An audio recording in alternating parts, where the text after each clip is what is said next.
नमस्कार, मैं हूं सीपी तिवारी। आप देख रहे हैं प्रिंस T24 मीडिया। आइए नजर डालते हैं आज के मुख्य समाचारों पर। भिवंडी ग्राम पंचायत वड़पे सरपंच पद पर विराजमान हुए श्री प्रेमनाथ बालाराम ओडोलकर। बता दें कि ग्राम पंचायत वड़पे सरपंच का चुनाव हुआ संपन्न। बिन विरोध सरपंच पद पर विराजमान हुए प्रेमनाथ ओडोलकर, जिसको लेकर पूरे गांव में खुशियों का लहर। शुभेच्छा देने वालों का लगा रहा तांता।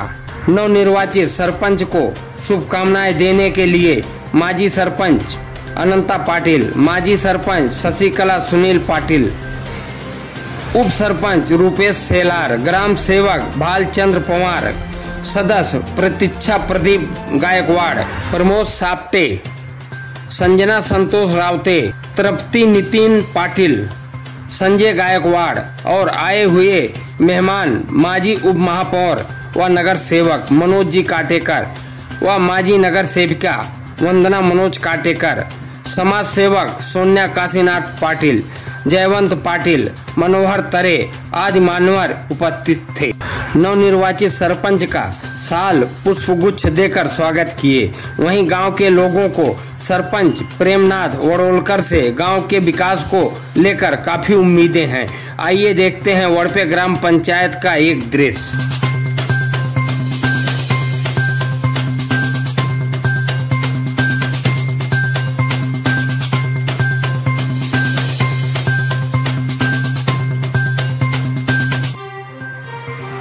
अजूनही ते ठेवतील आणि चांगल्या प्रकारची कामं त्यांच्या हातून होतील अशा प्रकारचा आशावाद या ठिकाणी मी व्यक्त करतो। पुन्हाच्या त्यांना दोघांनाही म्हणजे सरपंच आणि त्यांच्या सौभाग्यवती त्यांना दोघांनाही मनपूर्वक शुभेच्छा व्यक्त करतो आणि थांबतो। जय हिंद, जय महाराष्ट्र।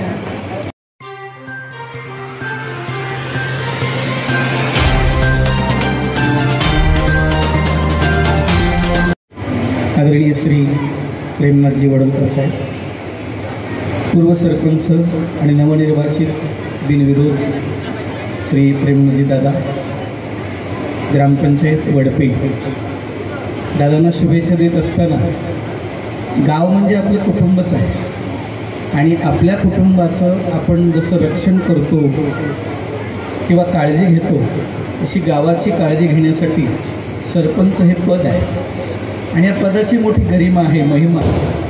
आजपर्यंत जेवढे झालेत, पुढे जेवढे होणार त्या सगळ्यांवर ही धुरा आहे, भार आहे आणि एकमेकाला जोडून राहणं, कायदा सुव्यवस्था टिकून राहणं, धर्म संस्कृतीचं जतन करणं गरजेचं आहे। आम्ही आता चर्चा केली दादांबरोबर की आपल्या धर्माचा थोडासा प्रचार झाला पाहिजे आणि या प्रचारात आपण सुरुवात अशी करावी की निदान शनिवारी तरी मंदिरामध्ये आरतीला सगळ्यांनी जमलं पाहिजे। आरती झाली, हनुमान चालीसा झाली, आपल्या मुलांवर आपण संस्कार केले पाहिजे। बाकीच्या धर्माच्या बद्दल बोलण्यापेक्षा आपण आपल्या धर्मापासून सुरुवात केली तर बरं होईल, आपल्या घरापासून केली तर बरं होईल आणि स्वतःपासून सुरुवात केली तर बरं होईल।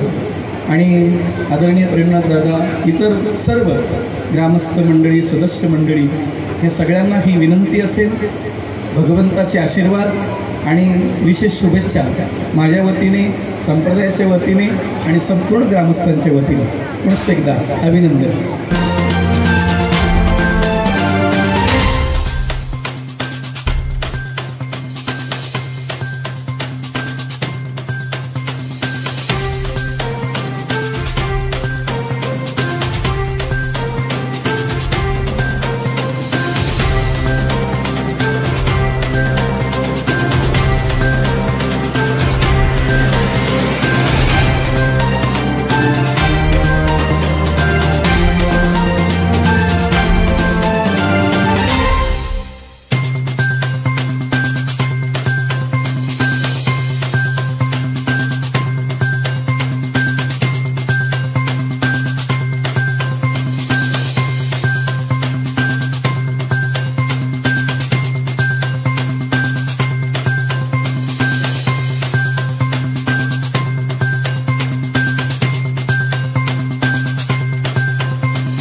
विकासाच्या साठी ते अनेक सुखसोयी करून वडपे गावातील एक समृद्ध गाव म्हणून ते या ठिकाणी निर्माण करतील अशी आम्हाला अपेक्षा आहे.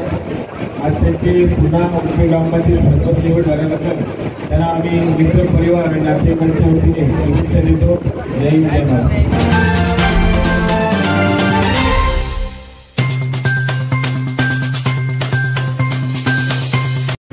सर्वजणांचे आज माझ्या सत्कार समारंभासाठी तुम्ही सर्वजण उपस्थित राहिला त्याबद्दल मी सर्वांचे मनापासून धन्यवाद मानतो. बघा, चांगल्या कार्याचं फळ हे नेहमी मिळत असतं, हे आपण नेहमी वेळोवेळी आपल्याला प्रतीती येत असते. म्हणून माणसाने आपल्या आयुष्यात जीवनात जेवढं चांगलं कार्य करता येईल तेवढं चांगलं कार्य फळाची अपेक्षा न बाळगता करणं गरजेचं आहे. आज ना उद्या प्रत्येकाला त्या कार्याचं फळ हे मिळत असतं. आम्ही 2020-21ची निवडणूक, ग्रामपंचायत वडपेची निवडणूक साधारणतः माझ्या माहितीप्रमाणे आमचा मागासवर्गीयांसाठी सरपंच पद निघेल अशी आशा बाळगूनच आम्ही या 2020-21 ग्रामपंचायत निवडणूक लढवली गेली. परंतु काही कारणास्तव सरपंचपद हे सर्व मागासवर्गीय प्रवर्गासाठी न निघता सर्वसाधारण जागेसाठी निघालं आणि आज माझे सहकारी श्रीयुत सुनील नारायण पाटील यांच्या मिसेस शशिकला सुनील पाटील तसेच आनंदा बंधू पाटील व मला या वडपे ग्रामपंचायतीच्या सरपंचपदी काम करण्याची संधी मिळाली. माझ्यापूर्वी जे या आमच्या 2020-21च्या काळात सरपंच झाले शशिकला सुनील पाटील, आनंदा बंधू पाटील यांनी खूपच चांगल्या पद्धतीने आणि जोमाने काम केलेलं आहे. त्याच्या पश्चात जे आता जबाबदारी माझ्यावर आलेली आहे ती जबाबदारी मी निश्चितच अतिशय प्रामाणिकपणे पार पाडेन ही मी सर्वांना ग्वाही देतो. सर्व ग्रामस्थ तसेच माझा ओंकार ग्रुप आणि इतर सर्व सहकारी हे माझ्या नेहमीच पाठीशी असतात आणि राहतील अशी मी आशा बाळगतो. आणि आमच्या गावाचा आताच माझे मित्र सुनील पाटील यांनी जसा उल्लेख केला की यांच्या हातून एक ऐतिहासिक कामगिरी होईल ही निश्चितच मी ग्वाही आज उपस्थितांना देतो. आणि ग्रामपंचायत वडपे हे नाव तालुक्यामध्ये नव्हे तर जिल्ह्यामध्ये कसं जास्तीत जास्त झळकेल याची आम्ही पूर्ण खबरदारी माझ्या सहकाऱ्यांच्या साथीने आणि माझ्या ग्रामस्थांच्या साथीने पूर्ण करू अशी मी सर्वांना ग्वाही देतो. आज या प्रसंगी सर्वजण उपस्थित राहिला त्याबद्दल मी सर्वांचे मनापासून आभार मानतो आणि माझे 2 शब्द संपवतो. जय हिंद जय महाराष्ट्र.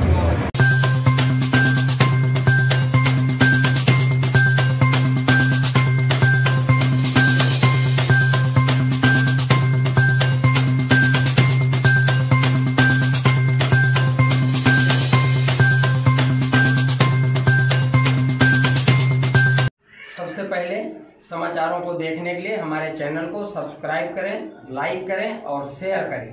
तब तक के लिए मुझे दीजिए आज्ञा. धन्यवाद.